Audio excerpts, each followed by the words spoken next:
Startup Podcast PH is co-produced by Y Spaces, Aperon, Tuala, Symph, Secuna, Maroon Studios, Aimhigh, and Compare Loans. Check out our partners in the description.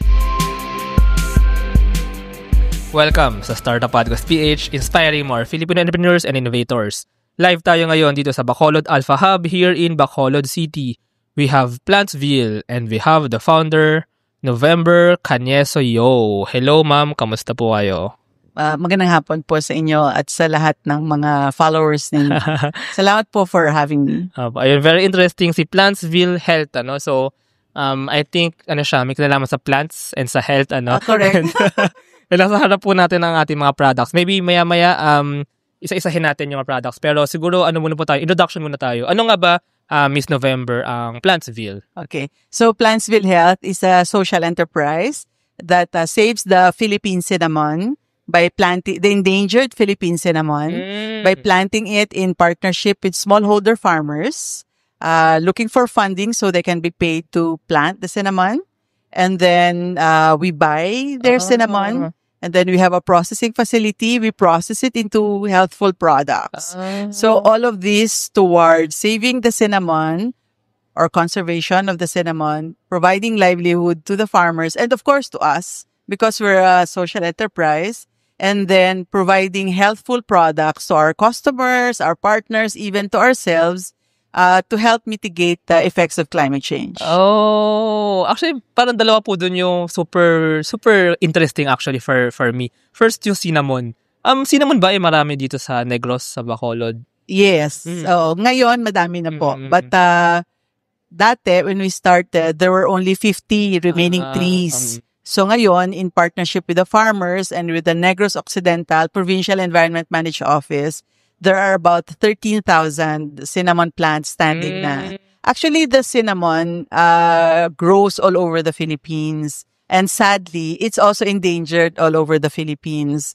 So in the Philippines, there are 21 native species of cinnamon, and we have found 7 here in Negros.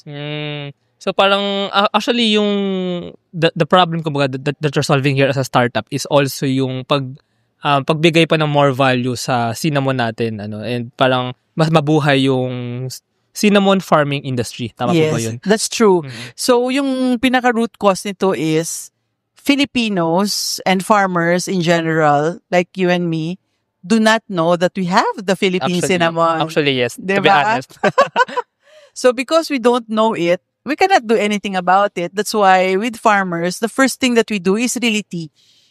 So teach the farmers. At the same time, I really like your program because we're actually teaching Filipinos that, may Philippine cinnamon tayo. Philippine cinnamon tayo. Tapos, tinatanim siya ng mga ibon sa backyard natin. So it's possible that you also have cinnamon in your backyard. Oh, parang nakakalat yung mga seeds po ba to? Seeds siya. So, isa punong kahoy. Pero, dahil mataas siya na pulong kahoy, tsaka yung kanyang seeds, parang mas malaki lang ng konti sa monggo.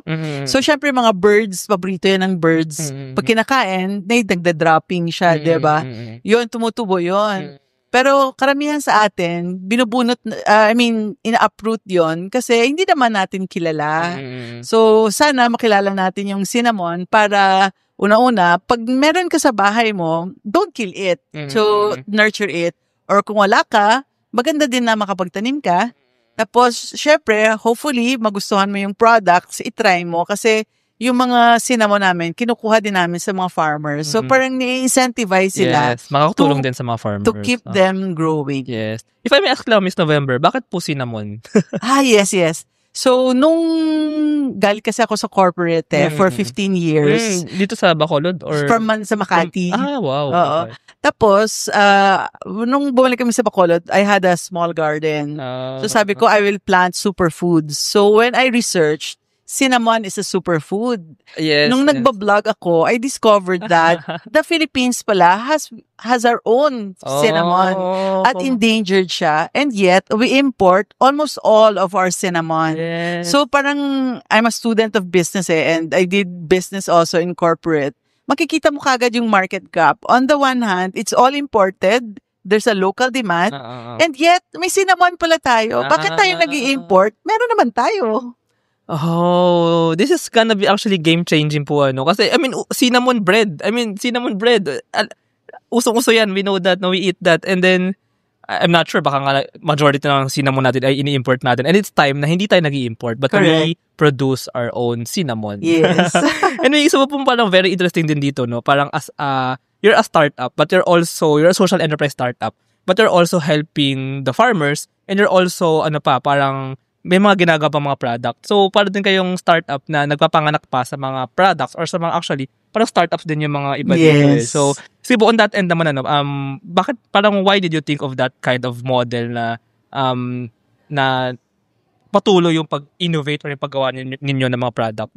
Well, una-una, we have to be sustainable. We have to be sustainable. So, sabi ko, yung una-una, actually, nung nakita ko na endangered siya, yung first ko lang na nakita, okay, we have to plant it, ganun. Pero nung more ako nakapagkwentuhan sa farmers, okay, yung tree planting pala, hindi siya enough. Kasi, pagtanim mo, alis ka, mamamatay yung punong kahoy. Ano yung kailangan natin gawin para yung farmer, alagaan niya yung tinanim. Yes. Yun. Okay, kailangan pala may incentive. May incentive siya. So, yung first incentive niya is, binabayaran sila to plant. Okay. The second incentive, when it grows, we buy. At we buy the leaves. Yung leaves, alam mo naman yung punong kahoy, if you trim it, it goes back 2 to 3. Grows back 2 to 3 times. So, ibig sabihin, pag nagtanim sila, parang alkansiya nila, habang lumalaki siya, may dahon siya, bibili namin yung dahon, gagawin siya namin produkto. Yan. Yes. Ang galing po. To be honest, kasi sustainability. It's true na baka ma-jumpstart ka natin ngayon yung pagtanim ng cinnamon, pero in order to maintain na talagang livelihood siya or parang industry siya, kailangan yung farmers, mga nagtatanim mismo, ay may market, kumbaga, and may pera pang patuloy-tuloy na dumadating sa kanila. So that's why patuloy din ang paggawa ng products para merong end use pa, aside from sa cinnamon bread. ang cinnamon na tinatanim. Yes. So, kumbaga, lakihan pa yung market nito. Now, about the products po, sige, andito sa harap natin, hindi lang kita yung iba dito sa table, Okay. pero ano po ba itong mga products ninyo na ginagawa? Na mga cinnamon po itong mga to, no? Yes, puro po sila lahat cinnamon. Sige, or ito muna po tayo. Sige. I just want to point out na yung products natin, parang multi-use siya. So, pagbili mo nito, magagamit mo talaga siya. Tapos second, syempre pag bumibili ka, alam mo na kumikita din yung farmer kasi sila yung supplier ko. But the third also is, it's a platform for education. Na for example, bumili ka, tapos gumamit ka ng cinnamon, ganito pala yung cinnamon natin. Sige, patry ko nga sa kapatid ko, sa nanay, tatay ko. Ito po yung Philippine cinnamon. May Philippine cinnamon pala tayo. So it's a platform for education. Okay. So the first product natin, it's cinnamon cocoa sugar. So, ang cocoa sugar po, galing siya sa coconut tree, sa coconut sap. Tapos, yung sugar niya, miniksa namin ng cinnamon powder. Ang kanyang super talent is, una-una, masarap siya. As in, masarap siya talaga. Ang cinnamon is matamis siya naturally. May cinnamon na matamis naturally, merong hindi rin siya kasi we have 21 species. So, ang super talent niya is, 1 teaspoon will not make your blood sugar rise. Unlike the cane sugar. Yan. Tapos, so you can use this many ways, no? So, mga customers namin, lalagay nila sa kape. Oo. So, instead of cane sugar, alternative sweetener siya. Tapos, pwede mo siyang gawing cha also. Just put water and then it's cha. And then, for example, kumakain ka din ng oats, ilagay mo siya sa oats. Yung mga overnight oats. Oo, yun. Tapos ako, ang pinaka-paborito ko is yung bread, lagyan siya ng konting butter, and lagyan mo siya ng jig-jig, and then you toast mo siya. Ang sarap. Ay, by the way, pula po, ang cinnamon leaves siya. Paano nagagawa yung powder niya? Ang powder is galing sa bark. Sa bark. Oo, so yung leaves naman, which brings me to our second product. So we buy the leaves, no? So dahon, dinadala siya sa aming facility, ini-air dry siya namin. Tsaka may equipment kami. It's called a steam distiller. So, pag nilagay mo dyan yung leaves, yung steam niya, syempre may water sa baba. You heat up the water, and then the water passes through the leaves. Dadaling niya yung mga oils ng leaves. Kasi mabango yung leaves eh. Ito na po yung oil. It's a essential oil. So, marami siyang gamit. So, actually, hilig ako sa mga essential oil po. Yung mga lavender, yung mga ganyan. Pero ito parang gusto i-try itong cinnamon. Smell mo siya. Pampatulog Ay, yan. gusto ko siya. Pampa-relax din siya. Ito yung Pampa-relax. gusto ko, kaya ako nagla-lavender, anxiety yun eh. Pampatanggal ng anxiety, pampakam. Exactly. Apo. So yung lavender, imported kasi siya. The chemical that makes you sleepy and relax is called the beta-linalool. That is very rich in beta-linalool. So no need to import. Parang, magkano po yung ganito? Actually, yung retail price is 1.7, but I can give it to you at 9.35. Wow. Tsaka parang ano po to, ang ginagawa ko sa mga oil, yung patak lang, tapos nasa panyo, tapos kaamoyin lang. So, yung ganitong kaliit na bote, actually, ang tagal niya to. Tatagal to. Sobrang tagal yan. Oo, sobrang tagal yan. Actually, value for money talaga siya. Saan po, if I may ask, saan yung farms dito sa Bacolod or sa Negros, yung cinnamon farms? So it's all over Negros. We're working with Negros Occidental Provincial Environment Management Office or PEMO. So yung first site namin is Don Salvador Benedicto. It's a town in the mountains. East po ng city. So, sa middle. Paloob. And then sa 7 barangays. Ngayon, 9 na cities. Tapos, 23 planting sites na. I-share ko lang po, ngayon naaamoy ko itong oil. Truly. Kasi kanina naglakad-lakad ako kasi parang kasi parang tuloy-tuloy yung podcast Pero, ngayong ko siya, I mean, hindi to bola. Parang naka-relax nga siya sa akin ng Sige po, baka singilin na ako sa pag-amoy. Okay. Sige po, so next po tayo So, yung next na products niya is the first 2 products is the essential oil and the essential water. So, steam yun, di ba? So, steam is a form of water. Gas siya. Tapos, pag nag-condense siya, ito yun siya. So, mukha talaga siyang tubig. But you can call it cinnamon water kasi it smells like cinnamon. It has the properties of cinnamon. So, the first use nito is, I put it on my face, parang face mist. The second one, it's a natural deodorant. So, importante kasi na natural deodorant kasi yung armpits natin, lymph node natin yan eh. If you put chemicals there, it will get absorbed. That's why maganda siya na natural. Actually, umuso nga po ngayon yung mga natural or yung mga organic na, mga non-chemical na deodorant. And ito pwede rin po siyang Yes. as in, ipapahid, gano'n. Okay. Tapos yung third is, we did a cancer study. Yung mga nagkikimo pala, kumakati yung kanilang katawan because of radiation. Kasi sinusunog nasusunog yung nila skin. Usually, you buy mga tag 1,000 pesos na ointment. This 100 ml, it's only 100 pesos. So, apply mo lang siya sa skin. To reduce the itch. Mawawala yung itchiness. Kasi yung cinnamon is very high in antioxidant and anti-inflammation. So, yun. Tapos, yung next product namin, kinumbine namin yung essential oil and essential water. We call this sleep essential water. So, spray mo siya sa katawan mo like cologne and then inhale. Then, it will induce sleep. Pamparelax.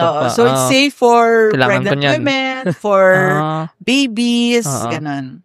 Tapos, ito yung product namin na una nilabas during the pandemic, the moisturizing sanitizer. So, the essential water alone kills already 85% germs. That's why deodorant siya, diba?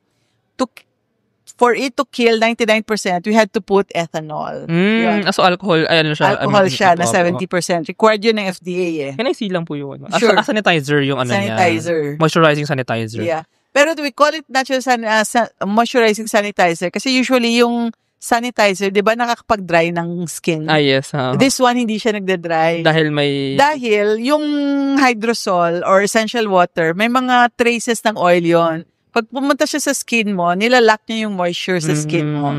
Tapos second is, the cinnamon that we use has caryophyllene. Yung caryophyllene, nagsastop yun ng cough. So, for example, umuubo ka. One time, nasa aeroplano ako, yung katabi ko umuubo. Sabi ko, do you want to try this? You inhale it.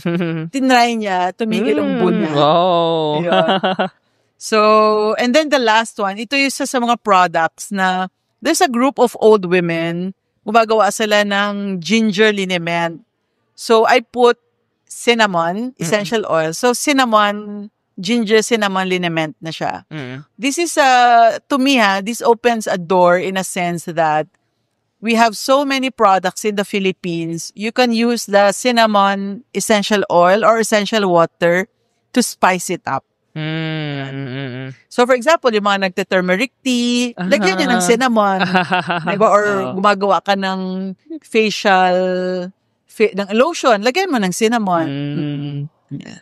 Siguro kailangan nga rin pong ipaalam pa sa mga tao na first, may cinnamon nga tayo dito, and second, yung benefits nga ng cinnamon. Correct. By the way po, if I may comment, ang ganda ng mga packaging ninyo, Salamat po. Maganda siya. Tsaka parang yung it gives the organic vibes, the Plantsville vibes nga. I just have to do a shout out. Our packaging and our research was funded by the DOSTP shirt. And one of the amount that we made is branding and packaging. Yung tumulong sa akin, 3 sila taga Negros, taga Macan sila, Erickson. So, ibig sabihin, yung talent nila pang international, kaya kahit small company kami, our packaging, parang hindi kami mahiya itabi sa mga high-end brands. Maganda, opo.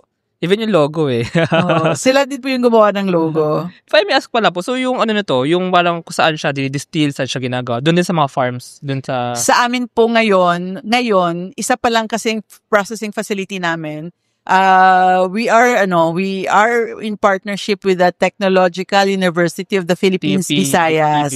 So they have in Talisay. So they have a building, they gave us a room. At yung room na yon, they really invested na to be FDA ready. Yung request lang nila sa akin na ipa-register ko siya sa FDA. So, which I did to do my end of the bargain. But I did more than that. So, it's registered now in FDA of the Philippines and United States. So, which means that this one, we're now selling, we are about to enter SM Cultura. Wow. And then we're also about to export. Wow. Actually, to be honest po, maraming startups yung nagkakaproblema sa FDA, Yeah. So, kasi, I mean, it's a need, of course, it's a need. And, line-require siya ng mga, for example, sila SM, mga ganyan, pero hindi siya ganun kadali At least po kayo na, nalagpasan nyo na yung, na yun. I have to mention also that we did a partnership with the Department of Trade and Industry. They have a program with FDA, DOH. And because of that program, nakakuha ko ng FDA ko very fast. Usually, 3 years minimum. I got mine in 6 months. Because of DTI. And speaking of the trade pala po, so how do you distribute this? Through ngayon nga po meron through SM Cultura. Pero aside from that, parang meron bang online? Ganun? Yeah. So first talaga is online. We have our own website. You can go there, you can pay, and then we can deliver to you. Tapos we are also in DTI One Town, One Product. OTOP. Okay, OTOP. Dito sa Ayala. Third, we are also in the Association Negros Producers. And then we also have Amazon, US. So hopefully we'll be able to enter other countries also through Amazon. Yeah. And then yes, soon SM Cultura. Wow. I mean, wow.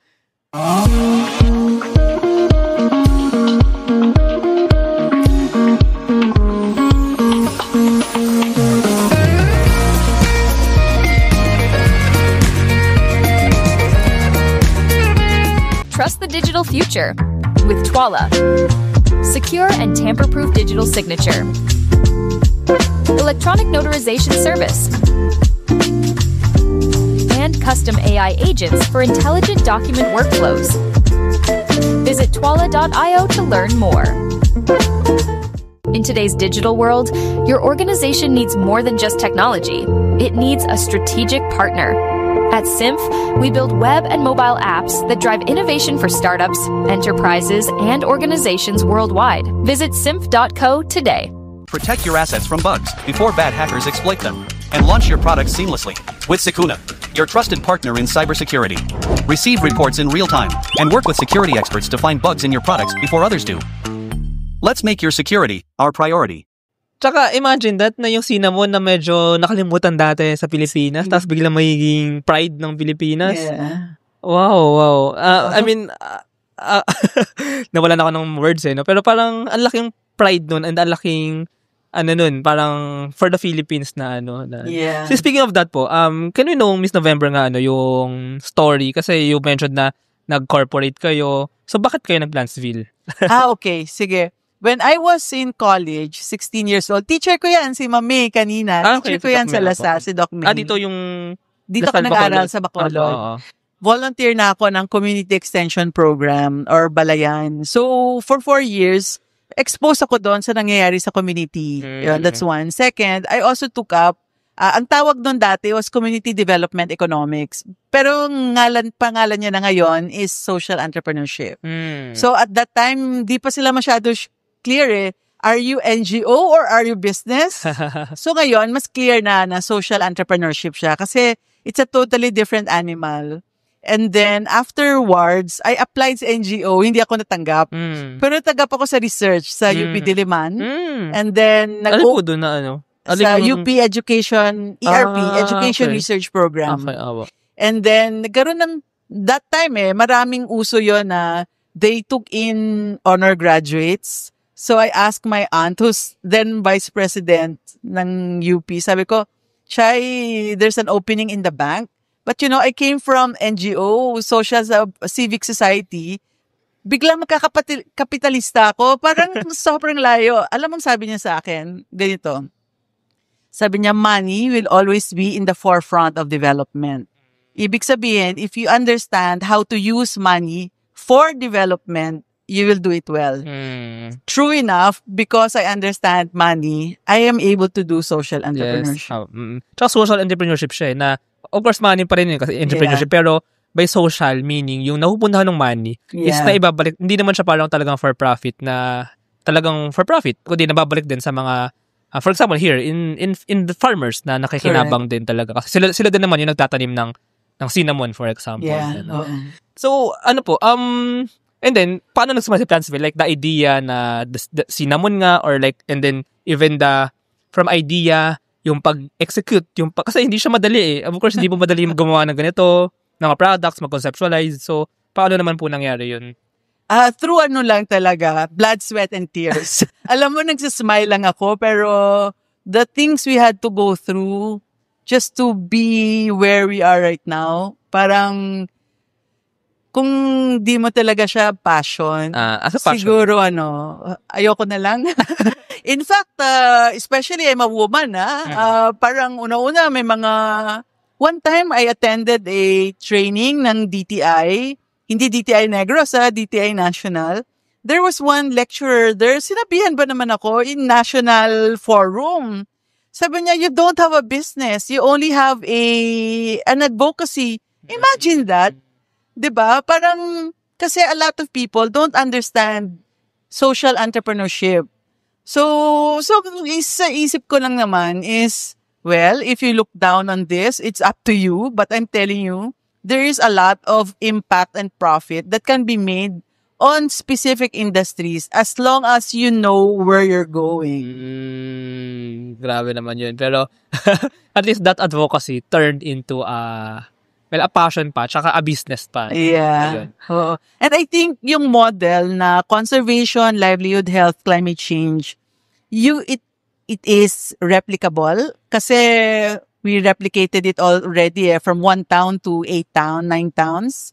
It's scalable. I mean, from 1 tree to 1,000 trees. There's one farmer, she has 600. Matalino yun na farmer. Sabi niya sa akin, kung bibilin mo yung leaves ng cinnamon, ibig sabihin, pag nagtanim ako dito, nagtanim ako dyan, mabibili mo lahat yan. Ikot-ikutin ko lang nung harvest ako. Talino, di ba? Tapos, it's also portable. Ibig sabihin, kung anong model that others have, for example, they have a traditional farm, they can put cinnamon, no? And then when they grow the cinnamon, if they have other products like turmeric, they can grind the cinnamon to put in their turmeric. Yan. So, portable siya. And then, the next thing na portable siya is, if there are other species that are endangered, you can use the model. Yes. Example, give me a Philippine native tree. ilang kasi is not endangered. I'm not that familiar sa mga... For example, yung may malaking punong kahoy, nakalimutan ko lang pangalan niya ngayon, pero may resin yan siya.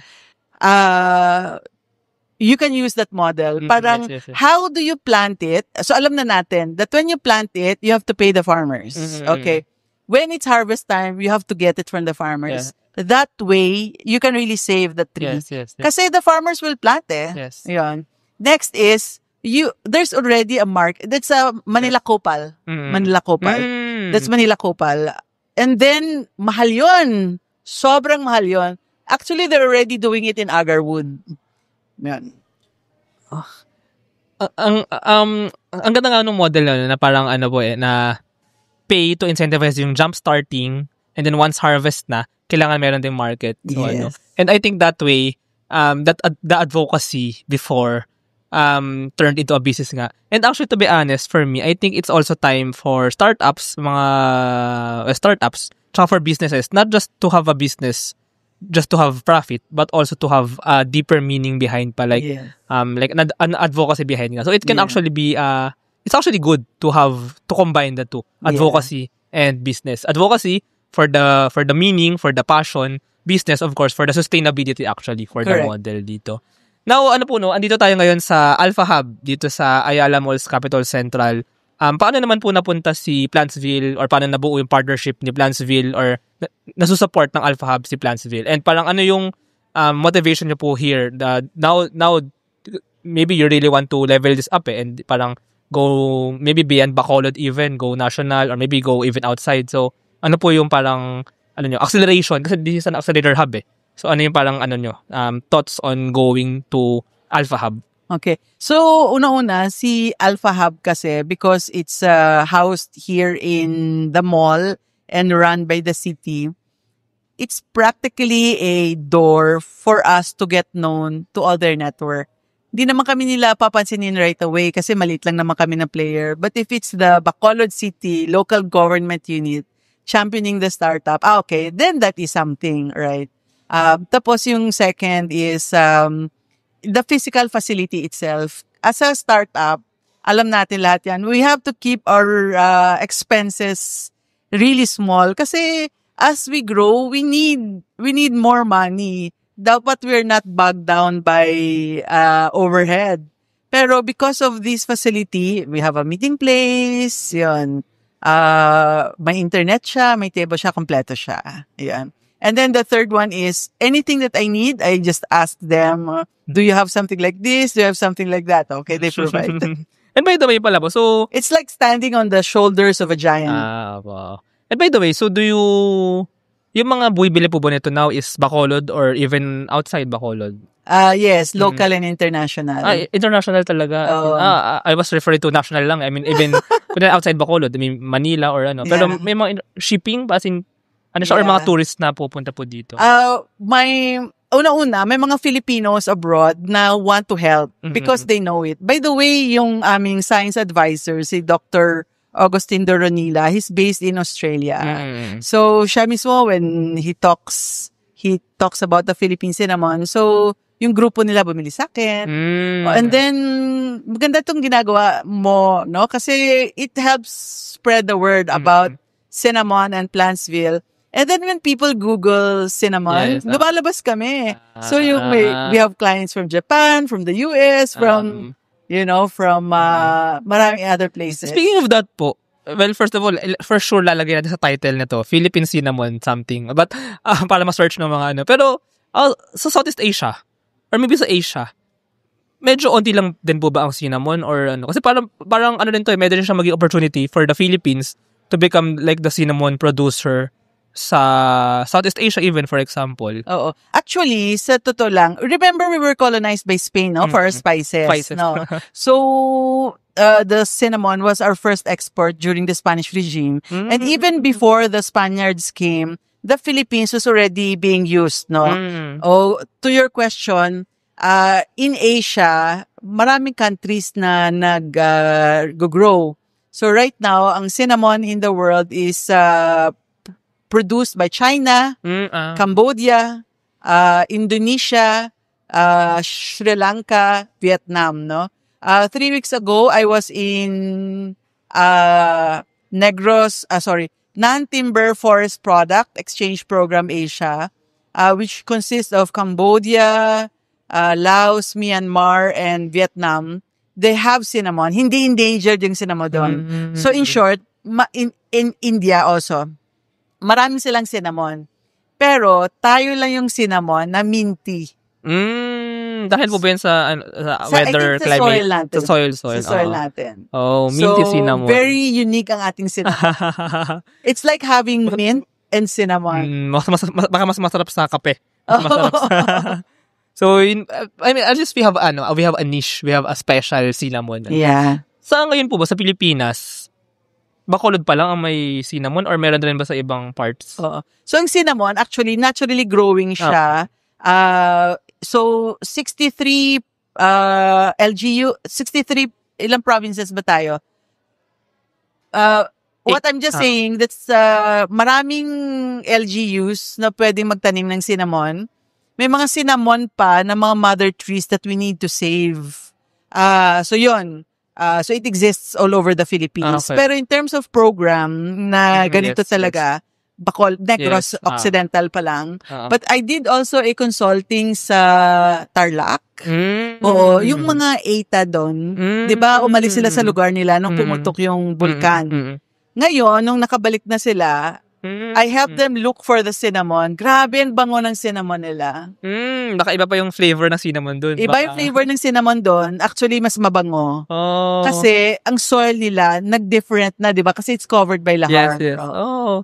So, pwede rin kaya po na yung model nga na ito ay gawin din doon. Yes. Wow. Yun yung sabi ko sa'yo nga, replicable. Yes. Wow. So, that may happen, no? And really, so ngayon po ba endangered pa rin yung status ng cinnamon, Philippine cinnamon? At least for the 7 species here in Negros, I would say it's not anymore endangered kasi madami na. But in other places where it's naturally growing, it's still endangered. Okay. Pero wow, I mean, ang galing lang din po, no, na actually this advocacy,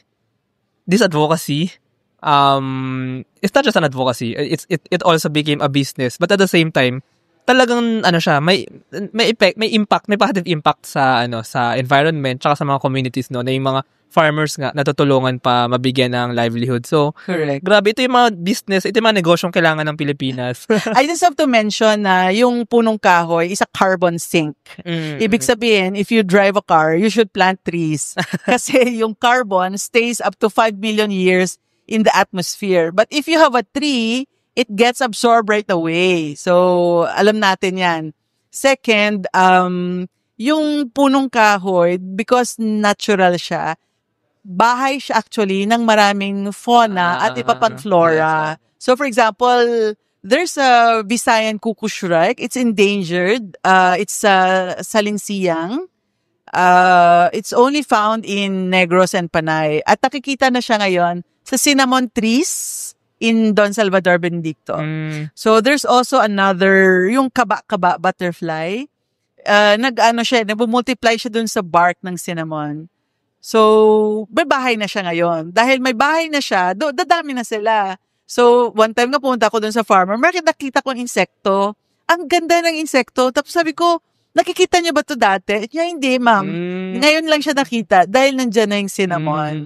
So, yung next is, tawag doon, mga ecosystem services. Yes. Yung fresh air, gano'n. Yung next is, pag marami kang punong kahoy, syempre, yung paglagas nung lupa tsaka nung tubig, masa-stop ng mga punong kahoy. Flood control.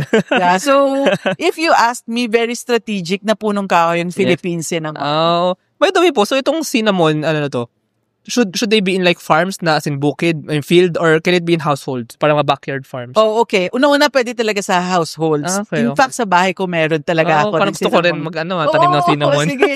Tapos in fact, pwede mo rin siyang itanim sa pot. Maliit lang po yun. Mas maliit? Or... Maliit lang siya, but kung sa bahay lang man, you don't need a lot naman, diba? So, it will still grow. Siguro mga 4 feet, 6 feet yan. It will grow. Unless, of course, you make the pot so small, hindi niya kayang mag-grow that big. But as a tree, mag-grow talaga siya. Okay. Yung next is sa wild we tackled already yung diba, yung household. Pwede sa garden, pwede sa pot, pwede sa streets, yan. Kung sa wild naman, at least sa mga farmers ngayon, yung isa sa mga success niya, it's because yung farmers did not have to replace their existing crop. Usually, sa mga bukid, there's a portion na empty lang siya. So, that's where they planted. So, kahit 50 square meters lang, nakakatanim sila doon. Second, yung they call it banglid, yung hilly, yon nakaka-survive yung cinnamon doon. At yung, I have to mention talaga, yung cinnamon, kaya niya yung baha. It naturally grows beside the river. Ay, mangrove parang... ang mangrove sa ocean kasi. Okay. Pero ito, sa mga rivers, of course, it holds the side of the river. Second, up to 2 weeks na taas ng water, kaya niya. Ito pala kailangan natin for flood control eh. Exactly. Magtanim lang tayo ng cinnamon trees. Yeah. So, actually, we had... I spoke last year in an event na Ilog Hilabangan River Basin. So, itatanim nila, actually, nagtanim na ng cinnamon near the river. Wow! Grabe ang cinnamon. Kinalimutan natin, pero ito pala ang magliligtas sa atin. Correct. If you ask me, cinnamon is a national heritage na tree. Kasi nag-change yung course ng history ng Pilipinas because of the Philippine cinnamon. Pero so bakit nga po parang nakalimutan natin ang cinnamon? Bakit siya nag-endangered? Correct. Una-una, inubos siya ng mga Spaniards. Remember, binibenta nila sa Ganteng trade. Yung next na I think na nakapaubos sa kanya is, ito kasing ginagawa ng mga Portuguese. Di ba mga Portuguese, they went to Indonesia. Yung there's a Spice Islands there, di ba, Moluccas? Moluccas. Ginawa din nila yon na nagbigay sila ng fake news na ang cinnamon, tawag dito, malas siya na punong kahoy. So, kinat nila. Because, syempre, kung kinat, they can control the price. So, yung mga natives na nag-believe sa kanila, cut down the tree as well. But there's one group that did not believe the fake news. And this is where the mother trees are right now. Wow. It's the indigenous people. Wow, heritage talaga pala ito. Heritage Grabe. talaga siya kasi gamot nila yon. If they have sakit sa tiyan, they have diarrhea, kakapanak lang ng babae, it's the cinnamon tree that they go to. Kaya never silang maniniwala na malas siya. Paano siya naging malas? Gamot siya namin. It extends our lives. Yeah, wow, tsaka parang nag-butterfly effect siya sa akin na dahil meron man natirang cinnamon tree dati, may mga nag-keep, nag-protect, nag-alaga. Ngayon, parang napasya along 400 years, 500 years, yung history na yun, until ngayon, bubuhayin ulit natin ang cinnamon agriculture industry dito. Yes. So, wow. Ayun, grabe Miss November ang ang ating education about cinnamon. But anyway, ma'am, siguro i-wrap up na po natin ito, no. Ano yung talagang vision po na nakikita ninyo for Plantsville and maybe for parang palakasin ulit ang cinnamon industry? I mean, kumbaga, maybe how do you see first the cinnamon industry maybe in mga 5 years and maybe si Plantsville din po. How do you see Plantsville in 5 years as well? Oo. Yung first talaga na vision ko is may balik talaga yung Philippine cinnamon. 1 million cinnamon trees all over the Philippines, saving all the 21 species of the cinnamon. Yun. Para may pabigay tayo sa next na generation. Yes. Yun. Kasi habang nandun yung punong kahoy, we can innovate, we can make business models. Basta we have to save the trees first. Yun. So, yung side naman ng Plantsville, syempre, as a business, gusto ko, ma-sustain din siya, no? So, I'm happy to say that we are a first mover in Philippine cinnamon. Kasi kami yung first na malawakan talaga siya at yung mga products nagkakaroon ng mainstream. Gusto ko na mapakontinue pa din ng Plantsville yung to be a leader sa Philippine cinnamon and different models on the Philippine cinnamon at saka yung knowledge base tungkol sa Philippine cinnamon. I feel that dapat talaga may nagcha-champion sa mga punong kahoy. kasi hindi sila makasampion sa sarili by nila. themselves. Kasi if you look at it, yung mga punong kahoy, kung wala yung humans, they will just grow.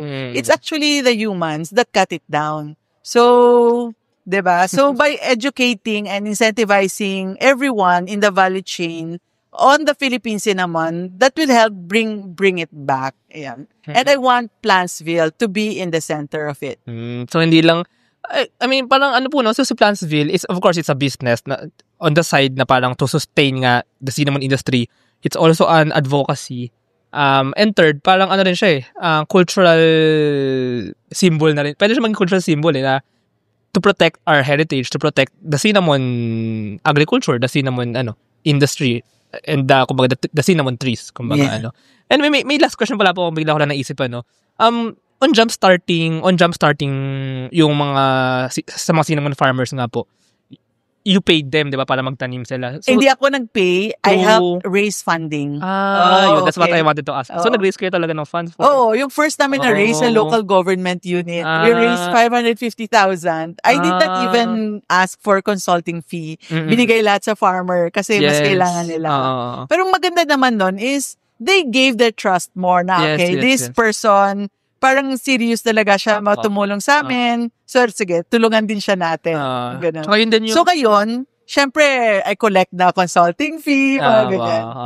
Pero, I mean, of course, I think that's a need din na may consulting fee to sustain also your motivation. Oo. Tsaka po, dito ka rin mapasok yung kaya kailangan ng government support, na that's very, kumbaga, amazing na to jumpstart this, talagang, kasi hindi yan manggagaling ko saan malamang mahirap mag-start sa private sector Or pwede naman, pero I think, dahil naggaling siya sa government, parang may perang nagpasimula ng isang industriya na, and then with with Plantsville, through Plantsville, mapapatuloy yung, yung industriyang ito. So, tsaka yung Negros Occidental na provincial, nag-i-invest talaga sila yearly to plant the cinnamon. Sila talaga yung nag-i-invest. So, tawag dito, kung ganong model gamitin natin na I'm sure yung gobyerno may budget sa pagtanim ng punong kahoy, wag lang po dapat tanim ng punong kahoy. Dapat buong sistema. Yes, actually, yes, tama po na although maganda syempre yung mga tree planting, we need to sustain We need to sustain. So I think dyan nga din, I mean, for me din, ang gusto ko rin sabihin dito na startups, for me kasi startups are two aspects First, may innovation or may technology, or in this case, kumbaga, agriculture, for example. And then, meron pa rin yung side ng entrepreneurship, yung business. And business is not just about profit. It's actually about sustaining that industry or that advocacy even. So, they actually work hand in hand. And hindi porket business, profit lang, at hindi naman porket advocacy lang. There can actually be a combination of both. And I think ito yung mga purposeful or mga meaningful businesses na I think dapat mas bigyan pansin ng bansa ng Pilipinas. Yes. Ayun. I just have to mention talaga na we are backed by science. Yes. DOST talaga invested. So for example, yung products namin, alam namin which type of cinnamon gamitin to achieve a certain effect. Yes. So ito yung isasabihin ko din sa mga communities na gusto mag-start ng cinnamon. From the get-go, from the very beginning, please look at what kind of species you have. So using botany, and then do a chemical characterization so you know what kind of chemicals you have para in the future you know which products you will make. Kasi may market na nakaabang. Yes. Sige, ayun po. Marami. Ako ang dami natutunan dito about cinnamon, and actually very interesting po yung model that you're doing here. Thank you. And I like that.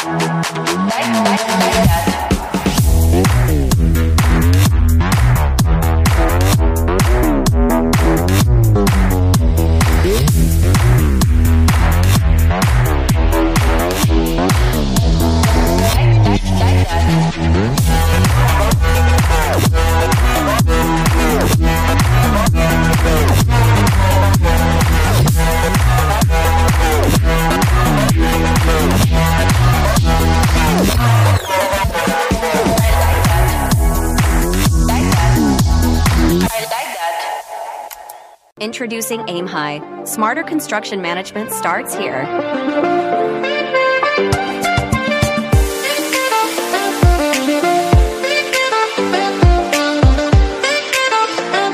Monitor costs and progress with real-time insights. Plan ahead and adapt with streamlined scheduling tools. Make data-driven decisions to avoid costly delays. Increase efficiency and profit with Aim High. Running a business? Make it smarter with Red Circle Global. Streamline operations, boost productivity, and manage everything in one powerful ERP system. Book your free business demo today at redcircleglobal.com. Guided by one of our top experts. Ayun. Thank you again, Miss November. If our listeners po want to know more about Plantsville or baka may marinig nito sa Tarlac or kung saan mang malapit sa mga communities na mayroong mga cinnamon trees, how can they reach out to you po? Baka merong partner or maybe investor or buyer or whoever. So how can they know more about you? Maybe you can lead them po sa Facebook page or sa website or email. Ayun, feel free to invite. Sige, so thank you for listening more about the Philippine cinnamon. Pari po ninyo kaming makita sa unang-una sa aming website, www.plantsville-health.com. Second is, we have a Facebook page, Home Organic PH Plantsville Health. We also have a YouTube channel, of course, Plantsville Health. We also have Instagram, Plantsville Health. We have LinkedIn also, Plantsville Health. We have Instagram, Plantsville Health. And then, hopefully, when you see our products in SM, you can buy and try it. Tapos, dito po sa likod, nandito po lahat yung aming, Okay. information sa amin, including yung phone number at email. SM Bacolod Kultura. or even other SM sa... So, we will start with 5 SM Kultura, Aura, Makati, MOA, Cebu, and Cebu Seaside. Oh, wow. So, hopefully, magbenta siya, bili po kayo para maka-expand tayo sa 62 na SM Ayun, Kultura. nasa For pala. Filipinos naman abroad, you can find us in Amazon, Plantsville Health. Wow. Tsaka ito po sa mga talagang gusto kong suportahan na mga... Thank you. Na mga business nga kasi it's also really meaningful and really impactful for the Philippines, for the country. And ayun, thank you po ulit, Miss November. Check lang natin baka merong May mga iba pa. nag-comment sa ating live. By the way po, so do you plan ba parang aside from cinnamon maybe, or para other plants, or ngayon cinnamon talaga yung... Actually, we also have another one, Libas. Libas is also a big tree. It's also endangered, at least in Negrosa. Ang masarap siya, para siyang combination ng batuan and mango. Tsaka natural siya na pampaasim. Okay. Yan. Ayun, sige po.